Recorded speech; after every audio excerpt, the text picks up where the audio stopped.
I'm just gonna go back before I die. What the hell was that? You guys see that?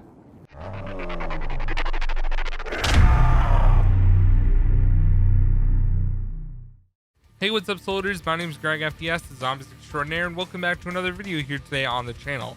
So as you guys know, I love Treyarch Zombies. It's my absolute favorite game mode in all of Call of Duty, and I've been playing zombies since World at War, and I really enjoy it. But today we're going to be stepping out of my comfort zone, and we're going to be ranking every single non-Treyarch Zombies map from worst to best. So this is going to include Exo Zombies, World War II Zombies, and Infinite Warfare Zombies, and we're going to be ranking all 15 of those maps from worst to best. Now keep in mind that I don't despise or really hate any of these maps, but this is my personal opinion, so if you disagree, that's fine. What you guys can do is comment your top 5 favorite non-Treyarch maps down below, and we'll see if your list is similar to mine. So without further ado, guys, let's jump right into the video. Alright guys, so coming in as the worst non-Treyarch Zombies map, that is going to be the Darkest Shore, which was DLC 1 from Call of Duty World War II Zombies.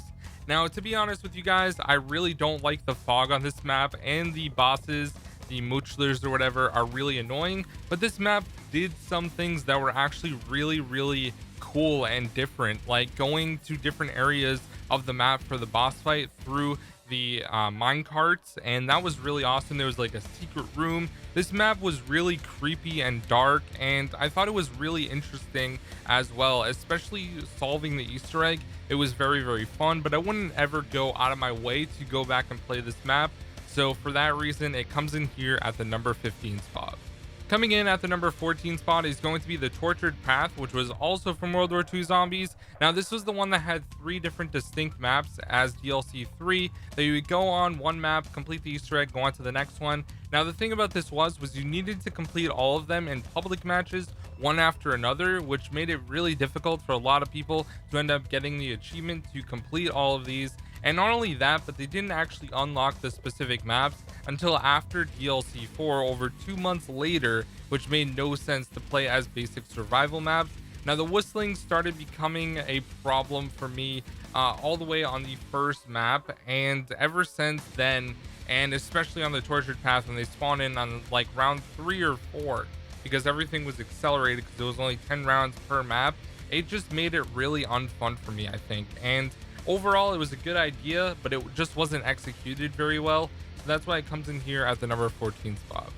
Coming in at the number 13 spot is going to be Groston House. Now, personally, I think that this is a good map because of how small it is. And, you know, it was a cool idea. Once again, a very basic survival map. You could get pack-punch guns from the box if you did the small quest after shooting the lanterns and throwing the jack-in-the-box on a beam inside the house, which I thought was really interesting. You would open up the room and it just had a mystery box and essentially a wonder fizz to get the different perks on the map. So I thought that was cool. There was a few basic wall weapons. The STG was definitely the best wall weapon on the map, and you could go for some pretty high rounds. There was challenges you could do to unlock new characters and things like that. I don't think Groston House is a bad map, but for me, it comes in here at the number 13 spot behind the other maps that I just have more fun playing. Coming in at the number 12 spot is going to be Infection or Burger Town from Exo Zombies. Now, personally, I actually really enjoyed Exo Zombies a lot more than World War II, and I think that Infection was a fairly good map. I think the only problem, really, besides the gas going around the map, which was very annoying, was the fact that you had to escort the survivors to the helicopter, which was also very annoying. Now, the Easter egg is actually kind of cool and definitely unique, and it was kind of one of the best Easter eggs that we had seen up to that point. Like, besides probably all the Black Ops 2 Easter eggs, this was probably the best Easter egg outside of like any Treyarch map, to be honest with you guys. It was really cool, and especially at the end when you have Bubby, who basically takes his sign and starts like whacking zombies with it. It's really funny. So I gave Infection the number 12 spot. I personally don't hate the map, but some of the other ones are a lot better. Coming in at the number 11 spot is going to be Carrier from Exo Zombies as well. Now, this map was really cool because it was on top of an aircraft carrier in like a boat, which was really interesting and different.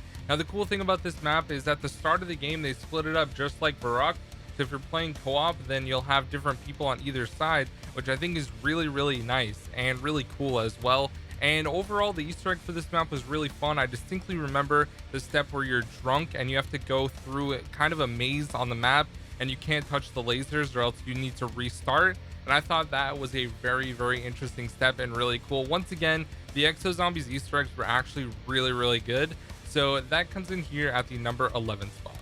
Coming in at the number 10 spot is going to be Outbreak, which was the first Exo Zombies map, and personally this was a very good introduction into Exo Zombies. We got to meet the 4 main characters of the map, and the first Easter egg was actually really easy. All you had to do was get level 50 clearance on your security badge, and basically there was 4 different cards you had to collect for each of the 4 different characters, and then you had to complete small tasks for each of those to get each of the different badges, which I thought was really fun and really easy.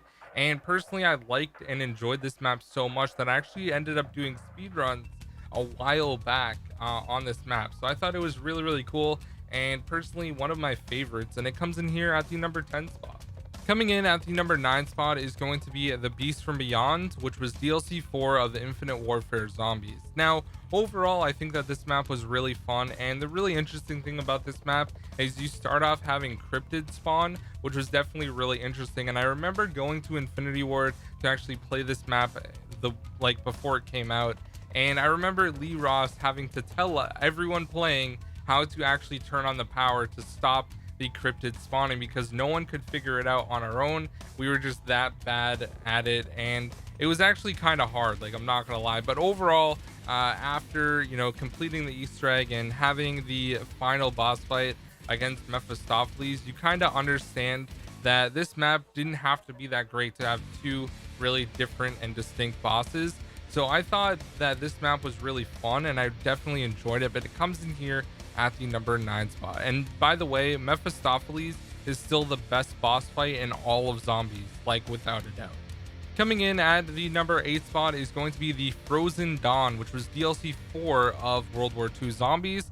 Now, personally, I actually really did enjoy this map a lot, and I remember doing the Easter egg and completing it. You had to get the 4 different weapons, which was the hammer, you had the scythe, you had the shield, and you had the flail. And all 4 of those different weapons, you had to complete a small quest for them and then place them all in the correct area for this Easter egg. Now, the bosses on this map that basically killed zombies and charged up were kind of interesting, and the final boss fight was actually kind of insane overall, and I think it's probably one of the harder boss fights that we've ever gotten in Call of Duty Zombies. So I think the Frozen Dawn was a really cool map, especially for being not the best Zombies game, and it comes in here at the number 8 spot. Coming in at the number 7 spot is going to be the attack of the radioactive thing from Infinite Warfare Zombies. This map had Elvira as the special guest, and overall this map was really fun as well. I enjoyed the kind of 1950s feel that this map gave off, and it started off kind of black and white, and then you had the whole step where you needed to change the color of the map or the hue of the map, which was also kind of interesting for one of the Easter egg steps. And overall, I think that this boss fight was really cool and really interesting, because you had to kind of like get your way through the lasers without downing and then enter the bomb code inside of the radioactive thing, which was really different and really unique. And personally, I also enjoyed the chemistry step because it actually took a little bit of thinking to figure out, and that was the step that the community got stuck on for a little while. So Attack of the Radioactive Thing comes in here at the number 7 spot. Coming in at the number 6 spot is going to be Shaolin Shuffle. Now this map had Pam Grier. You had the different chi abilities, which was super cool. You had the katana after completing the Easter egg, and this map was just awesome. It was set in New York in the 70s, and overall it just felt like so different from all the other maps, because you had like the kung fu zombies, which were really annoying to deal with, and overall everything else, the atmosphere, the music of the map, just everything about this map felt really distinct. And then you had the Rat King boss as well, which is a very different boss fight. And I remember distinctly my favorite part of this Easter egg is the small jump scare that you get when the film reel pops up, and that part is really cool as well. So that comes in here at the number 6 spot. Coming in at the number 5 spot is going to be the Shadowed Throne from World War II Zombies. Now overall, this map was very interesting and very different as well, which I really liked. Now the crazy thing about DLC 2 is the Dr. Schraub actually ended up dying in DLC 2 on this map inside of the Zeppelin that he controlled, and you actually end up going inside of the Zeppelin, see him die, see all the zombies just absolutely obliterate him, and also the boss fight was in the Zeppelin, which I thought was awesome as well. So that one comes in here at the number 5 spot. Coming in at the number 4 spot is, in my opinion, the best Exo Zombies map, and that was DLC 4, which was Descent. Now this map was just so cool. It was like an underground city area that you were actually playing on, and you could go up top. But overall, this Easter egg was just so much fun, and you ended up having and unlocking Director's Cut, which is the gameplay you guys are seeing, which made it a lot harder to do the Easter eggs on these different maps. And overall, I really enjoyed this map a lot. It was so interesting, and you, even if you weren't doing the Easter egg, you would get teleported into the boss fights against Oz, which was really interesting. There was a mutant version, and there was another version where you just had to blow up where he was actually inside of. There was like 4 different compartments that he was inside of, and you had to blow up each one. Overall, I just love this map. It was really different, really unique, and it comes in here at the number 4 spot. Coming in at the number 3 spot is Rave in the Redwoods from Infinite Warfare Zombies. This was DLC 1, and honestly one of the best maps from Infinite Warfare Zombies. I enjoyed this map so much. I remember the boss fight and everything got finished in like 6 hours. But the really cool thing about this map that I enjoyed the most was the bows. You had different bows that were just really cool. I remember the Ben Franklin one, which was electricity, and then you also had acid rain, which is by far the best one.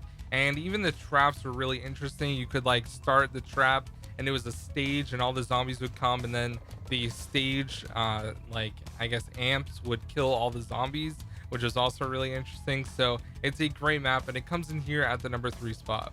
Coming in at the number 2 spot is going to be the Final Reich from World War II Zombies. Definitely one of the absolute best maps from any non-Treyarch maps, and even probably better than a few of the Treyarch maps that we've gotten. This map was just so unique, and the Easter egg was not only a casual Easter egg, but you also had a hardcore Easter egg. So there was 2 different distinct Easter eggs that you could do, and the final boss was the same, but it was a little bit different, shooting these Zeppelin that's flying around. And I think that this map was just great. It was great for beginners to do the easier Easter egg, or hardcore players like myself and a lot of people in the zombies community doing the hardcore portion, where you had to craft all of the different Tesla ray guns, which were really cool, the Tesla guns. So overall, I think that this map was great, and it comes in here at the number 2 spot. And of course, coming in at the number 1 spot is the base map from Infinite Warfare Zombies, called Zombies in Spaceland. This map is a masterpiece of a map, and it's perfect for a multitude of different reasons. The overall layout of the map, having different areas of the map, was really interesting. You had 4 distinct different wonder weapons, which also made it great, and a lot of people really like it. And this map just really shines with Director's Cut. Now, when I was getting gameplay for this video, I ended up doing the Easter egg solo, and I believe it was the first time I've ever done it solo, and I did it first try, which I was kind of proud of myself for. But overall, I just love this map. The atmosphere is so cool. You also have the Hoff, which was really cool as well. And I personally love this map so much, and it's always going to be one of my favorite non-Treyarch maps for a very long time. And hopefully we get some more awesome maps with the next Treyarch game. But honestly, I think Spaceland's probably better than a good portion of Treyarch maps, believe it or not. Maybe some of the Black Ops 1 maps it's a little better than, and definitely World at War, but and possibly even some Black Ops 4 ones, depending on if you guys like that game or not. But overall, I really enjoyed making this video and going through and watching gameplay and even playing some of these maps to get some gameplay for you guys. So anyways, thank you so much for watching. This is ranking every single non-Treyarch Zombies map. There's been 15 of them. I probably left out one of them, so forgive me if I did. If I didn't, wow, I'm actually kind of surprised. But anyways, guys, thank you so much for watching. My name is GregFPS, the Zombies Extraordinaire, and I'll see you guys in the next video or my live stream later on today at twitch.tv/GregFPS. Peace out, guys.